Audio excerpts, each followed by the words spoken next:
You heard what he said. RC, I'm coming to you on this one.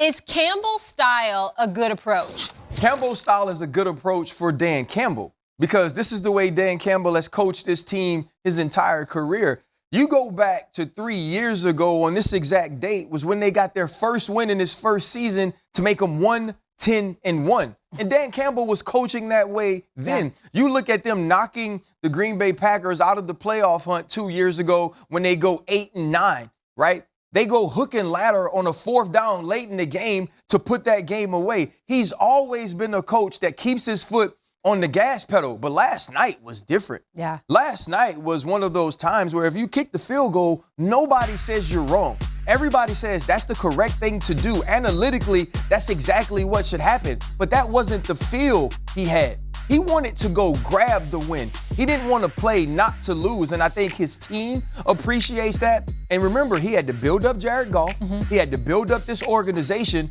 He had to build trust and belief, and he's done that. Cam? Yeah, I see this as from a fan's perspective, I can appreciate the consistency that Coach Dan Campbell has been coaching with since his, coaching career. As a player, if I was in that locker room, I also would have to say I appreciate the consistency, knowing if I was Jared Goff, if I was a quarterback, getting prepared. If I was any type of offensive player, in certain situations, okay, it's 2nd and 10. Okay, it's 3rd and 6. Okay, it's 4th and 2. You already know if you guys are past really your 50-yard line within reason, given the circumstances of the game, you're going for it. There's no better way than to have a guy believe in you with the totality of understanding what's at risk and still believing in his guys. I had a guy by the name of Coach Ron Rivera, Riverboat Ron.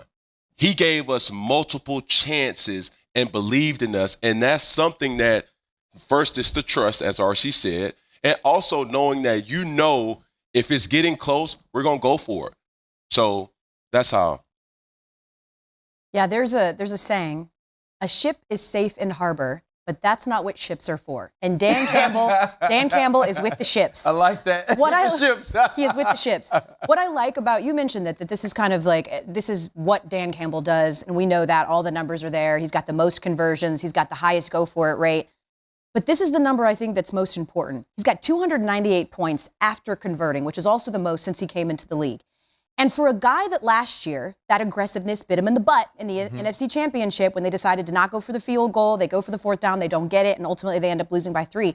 He's decided this is what we're going to do, and we're going to be aggressive. And it paid dividends in particular last night when you think about how many plays were run. The Lions ran 76 plays, the Packers 45, and a huge reason for that is that on 3rd and 4th down conversions, the Lions had 11 and the Packers only had 1. So in particular, the aggressiveness worked last night. But we heard Tim Patrick say post-game, our defense is banged the heck up. They have 13 players on IR on defense alone, and they knew that they were going to have to win this game. And so when it came down ultimately at the end, they felt like they were exactly where they wanted to have the Packers. So I think that this is, yes, what Dan Campbell does, and also the aggressiveness at times can cost